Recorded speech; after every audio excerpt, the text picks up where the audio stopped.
Hi, I'm Alane, and I'm presenting the second case study, NLVR.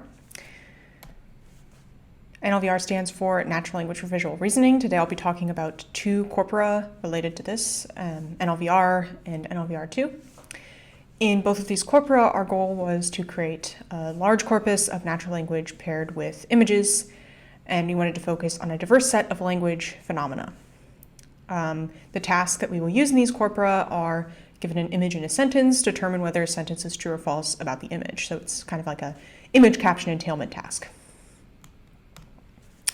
So today I'll be talking about two corpora, NLVR, which uses synthetic images paired with natural language captions, and NLVR2, which uses real images paired with real natural language captions. So at the top I'm showing an example of NLVR. There are exactly 3 squares not touching any edge. Paired with this image, it is true. You can see there's like a small black square in the left, a large black square in the middle, and a large blue square on the right to make 3 squares not touching any edge. An example from NLVR2 is this one on the bottom. All dogs are corgis with upright ears, and one image contains at least twice as many real corgis as the other image. So this is true. In the left, you have 2 corgis. One of them is not real, but both of them have their ears up.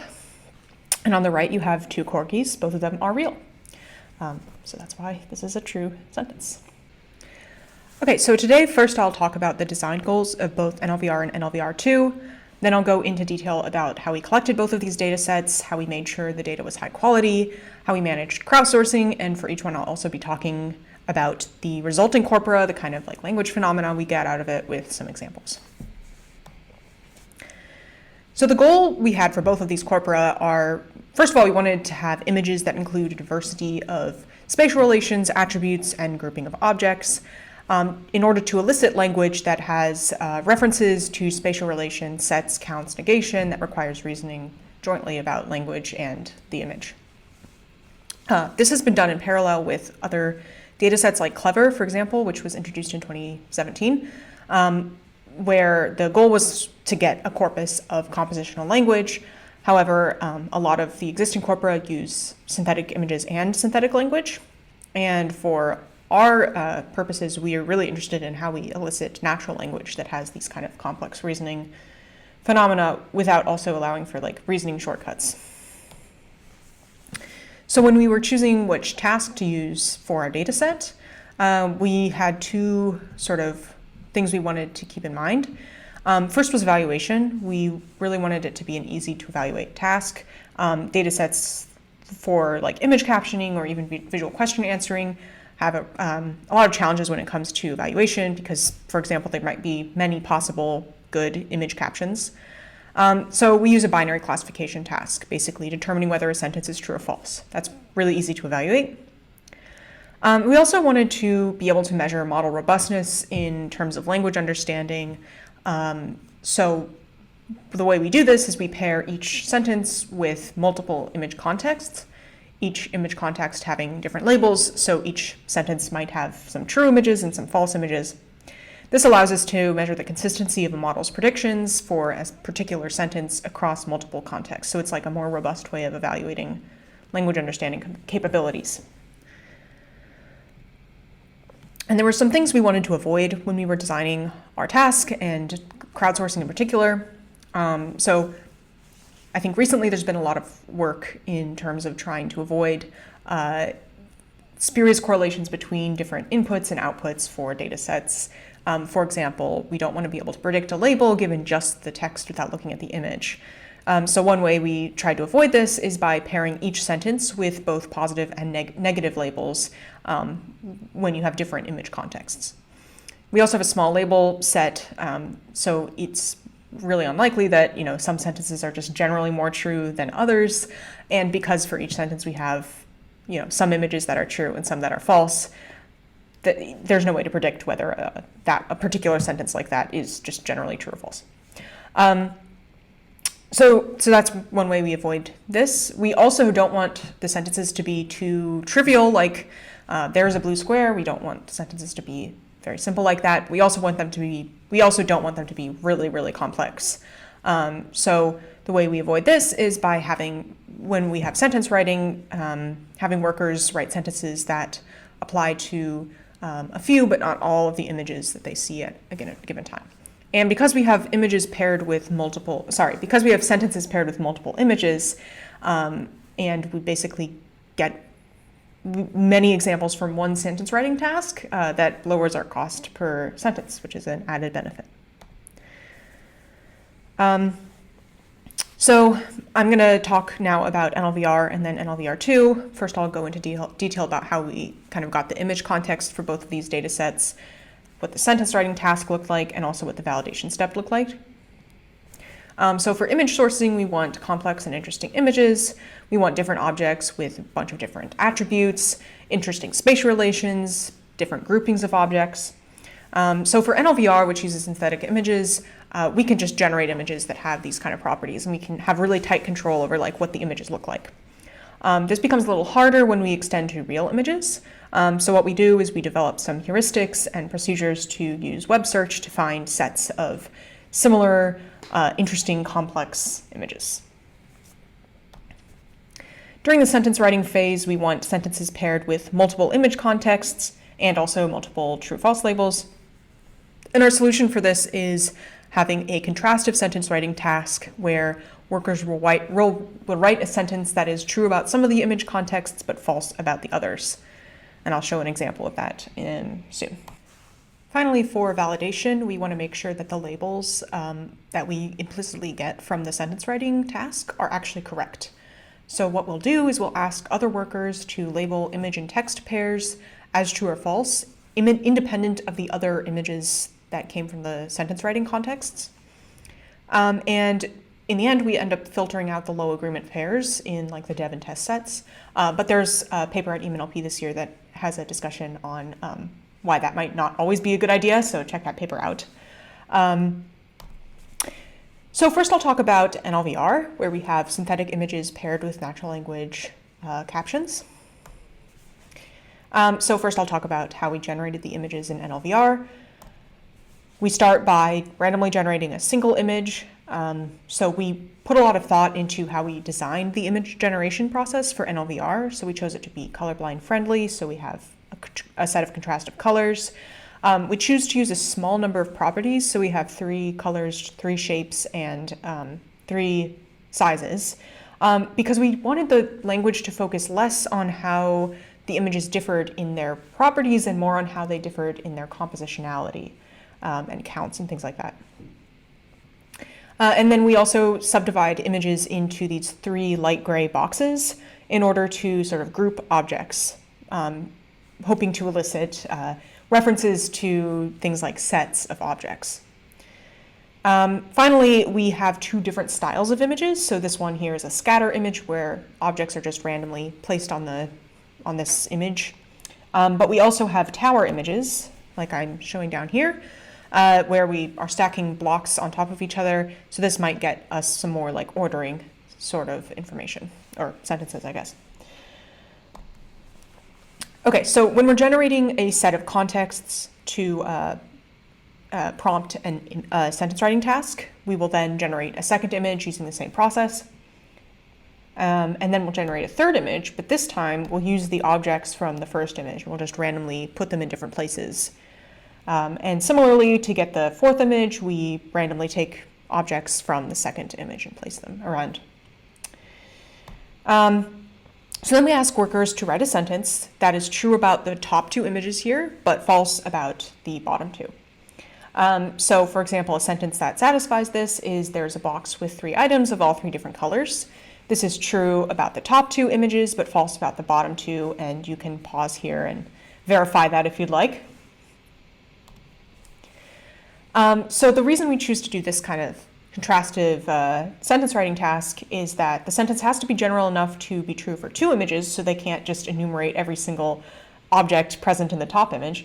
But it can't be so general that it describes all of the images on the board, or in this context set.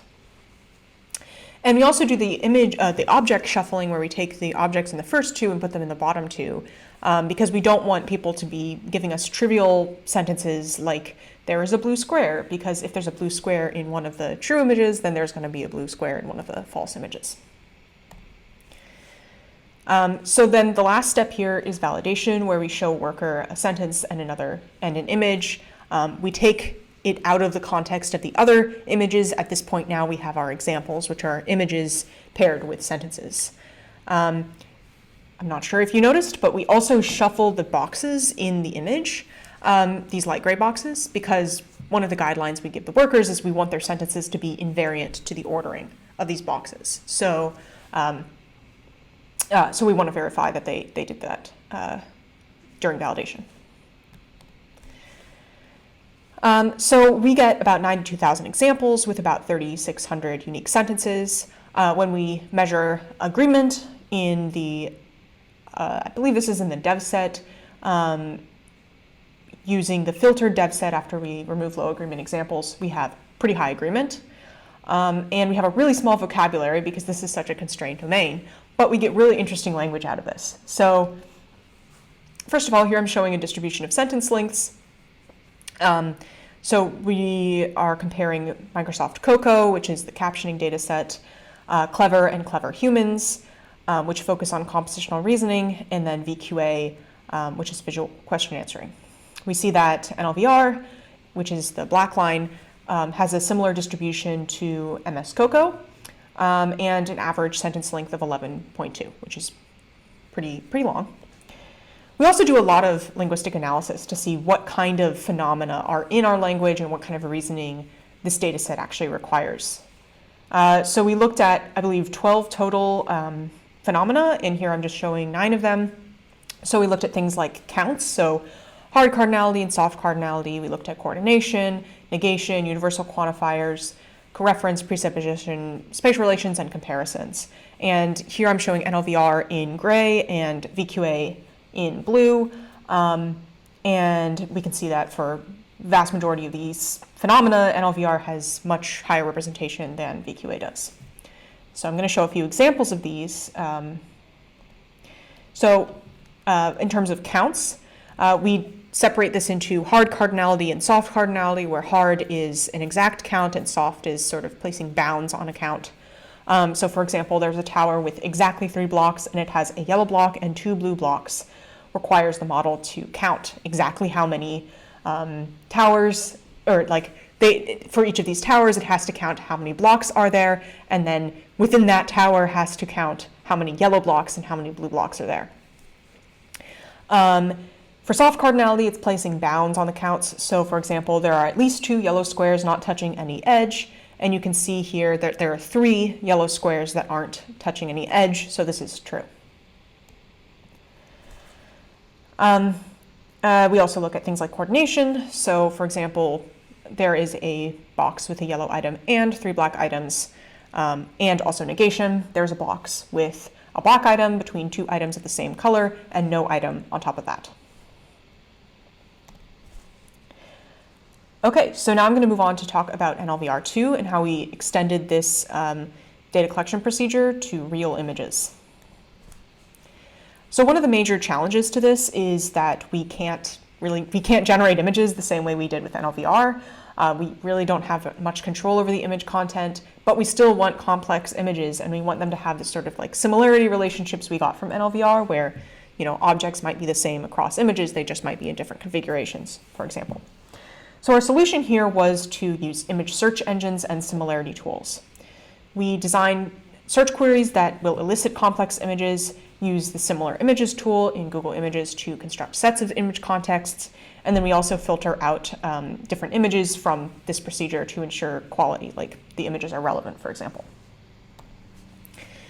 So we base our collection procedure off of ImageNet synsets. We chose synsets that would often appear multiple times in an image. For example, an acorn often appears with other acorns, whereas a sump pump usually appears alone.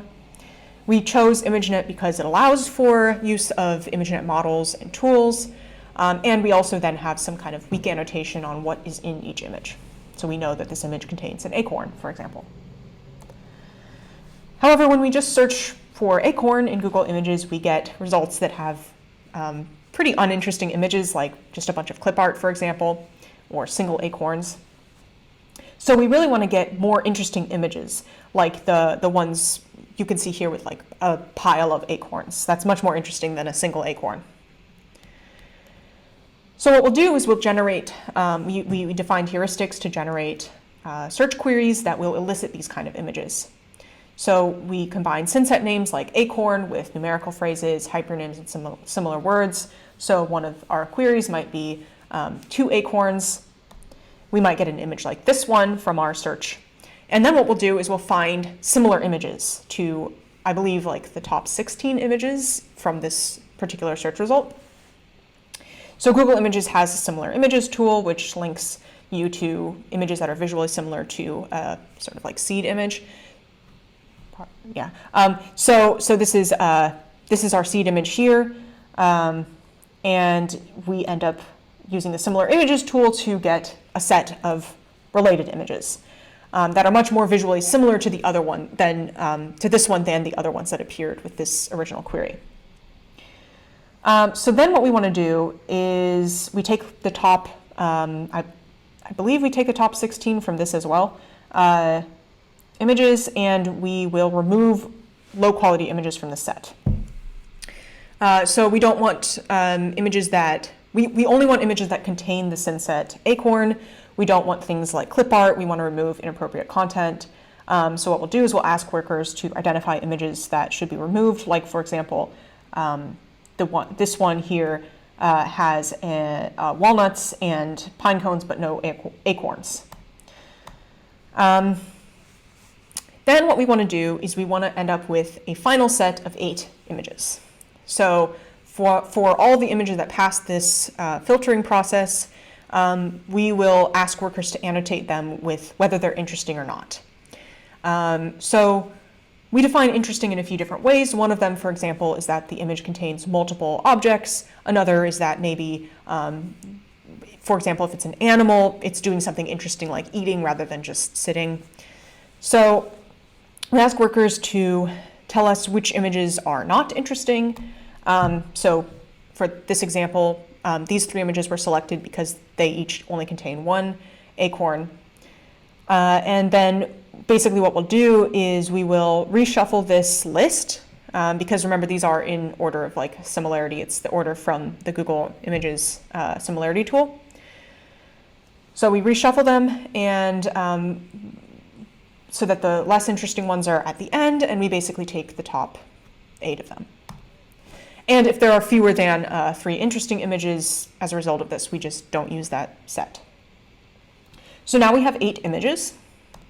What we'll do for the sentence writing task is we will randomly pair these 8 images, ask workers to select 2 of these pairs, and then ask them to write a sentence that's true about the ones they selected and false about the other 2. So for example, this is the random pairing of these images.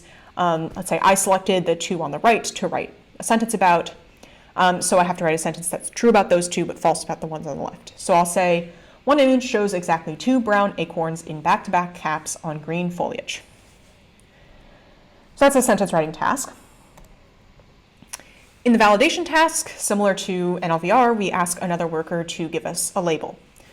So for example, for this particular image sentence pair, I would say true because the image on the right has 2 acorns on top of a green leaf. So and like before, we're not showing it in context with the other images from the sentence writing task. It's just completely independent as its own example now. So we get about 107,000 examples from NLVR2, but many more unique sentences, about 30,000. That's partially because for NLVR, we have so many examples because we permute the boxes to get 92,000 examples. We also have a really high agreement for NLVR2 after we filter out the low agreement examples. And our vocabulary size is much larger because it's very open domain corpus. So some of the analysis of this data, we look at the sentence lengths, which has a pretty similar distribution to NLVR. But for NLVR2, we have longer sentences on average of about 14.8 tokens. We also look at the linguistic phenomena present in these two data sets. And we find that for many of these phenomena, NLVR2 has more representation than NLVR, but not all of them. Like, for example, hard cardinality is underrepresented in NLVR2 compared to NLVR. And there's been a lot of progress on the NLVR2 data set, especially in the last year or so. But NLVR has been less worked on and is still very challenging. So these data sets are just different in different ways. I think they're both very interesting. But to give some examples from NLVR2, for example, for the counts, for hard cardinality, we have sentence like, there are 2 and only 2 people. For soft cardinality, we have sentences like, there are no more than 8 bottles in total. For coordination, we have something like, each image contains just 1 bird, and the wires of a cage are behind the bird in one image. A mitten is being worn in one image, and the mittens are not being worn in the other image. I think this is just a really challenging example because you have to notice that there you can see a tiny bit of the person's wrists, and kind of the way that the mittens are positioned seems like they are being worn. Both images shows a silver pail being used as a flower vase. And then finally, this might be maybe one of my favorite examples from this corpus. The left image has 4 balloons of all different colors, which is it's pretty hard task to reason about for a neural network, because it has to basically compare and look at every single image pair here. All right, so one thing I wanted to mention was how spurious correlations between inputs and outputs can still occur, even though we try very hard not to have them in our data set. So we did, the design of the corpus makes it impossible to have spurious correlations between texts and labels, because we have both labels for nearly every sentence. But we did find that there are spurious correlations in NLVR2 between the images and the labels. And I believe this is because we allowed the workers to select the pairs of images to write a sentence about. So they could select the 2 true pairs and not select the 2 false pairs. Maybe this has to do with some kind of salience. Maybe for certain sets of images, it's easier to write something that's true about some of the pairs and false about some of the others. So the way we quantified this, and this came out after we we released this corpus, we looked at image pairs that had multiple sentence annotations, which is I believe nearly all of the image pairs in our corpus. We would expect the labels for those pairs to be uniformly distributed. So for example, I believe we would expect only about half of them to have the same label for both sentences. But we found that there were many, many more pairs that had the same label for both sentences than we expected, which tells us that there is some bias on whether a certain pair will be true or false. So in the worst case scenario, we assumed a model that basically did majority class for each image pair independently. So for each pair, the most common label among however many sentence annotations there are, that actually gave us really high accuracy. So it's a very worst case scenario. And when we did evaluation on the existing state-of-the-art models at the time, like LXMERT, they didn't seem to be taking advantage of the bias. But my main point here is that even thinking very, very carefully about this, there are things that can slip through, and it's important to keep very aware of this kind of stuff and be able to quantify it in a way that tells us more about our models.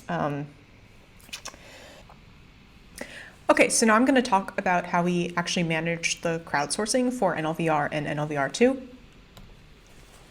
So we used actually 2 different crowdsourcing platforms for the 2 projects. For NLVR, it was pretty small scale. We used Upwork. We put out some basically ads asking for people to work with us. I think we had a few NLVR tasks they had to complete, and we chose 10 people to work with us. The total cost of NLVR was $5,500. For NLVR2, we used Mechanical Turk, and we hired a total of 167 workers who participated in our 3 different tasks. with a total cost of $19,000. And I really wanted to note that I personally did not manage the NLVR2 crowdsourcing effort. Actually, we worked with a student who was an undergrad at the time, Stephanie Joe, who really put a lot of effort into actually managing the crowdsourcing here. So I really wanted to acknowledge her for that. So one of the things we found very important for both of these projects was to regularly communicate with the workers, to sort of give them guidelines or clarifications or answer their questions. So we used email and also hung out on the Mechanical Turk forums to do that. And then another important thing to note here is that all of our data is in English, and when we were hiring people to work for us, we specifically looked for people who had proficiency in English. One thing that was also really important is qualifications, especially on Mechanical Turk.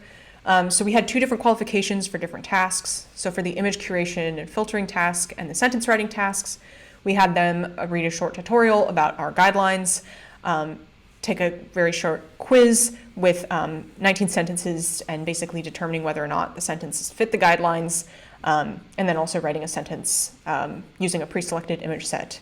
And then for the validation task, we basically just showed people pre-selected validation tasks and asked them to solve them for us and just use that to qualify them. In terms of pay and how we structured the incentives, we gave workers a bonus for every task that they complete, which would be the image pruning, sentence writing, or validation tasks. And we also used novice and expert pools to sort workers by how well they followed our guidelines. The novice pool was for people who were newer or who weren't really following our guidelines. It had fewer available hits in it and a slightly lower bonus. And basically what we would do regularly is sample 20 sentences written by each worker and evaluate to see whether they follow the guidelines. So if at least 75% of their sentences followed the guidelines, they received a bonus, and then were part of the expert pool, which had more hits available to them. But if they only followed the guidelines for 50 to 75%, then they received a slightly lower bonus and were moved to the novice pool. So to summarize the procedure we used for both of these data sets, first we planned a lot about what the task looks like, what kind of data we wanted out of it. Then we collected the source data. So for NLVR, that was this defining the image generation process, and for NLVR2, it was designing the search query process. We also then designed beta qualifications and tasks, and we tested these internally, like at Cornell. But we also had pilots and refinement cycles where we would actually deploy tasks on Mechanical Turk and kind of see feedback from the workers and how our tasks sort of like changed the language that they would use. Finally, we deployed our main data collection cycle where we would continually put out tasks, check the quality, communicate with the workers, and validate labels. And then at the end, we filtered and pruned the data based off of the agreement and split into training and test sets. So to summarize some of the takeaways from our experience with NLVR and NLVR2, one of them is to think about clever ways to measure the model consistency and avoid spurious correlations between inputs and outputs. I guess one way that I've done this in the past is to be sort of like adversarial about it and think about just what ways could these spurious biases leak in.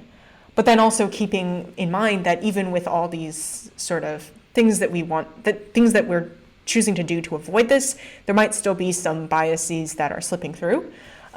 So, make sure you're open to that and can quantify it in some way. Another thing that's really important is validating the labels.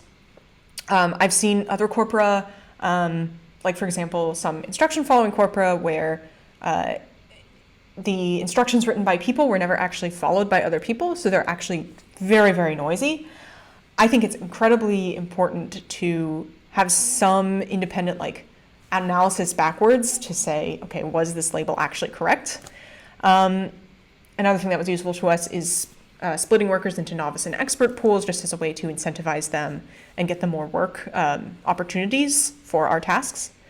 And then finally, one thing I always like to do is analyze the language that we actually get out of these data sets to see what actually is in there. What is it that our models actually have to do? Okay, so thank you so much for listening, and I would be really happy to answer any questions you have about NLVR or any other data sets that you're working on that might be similar to this process. Thank you.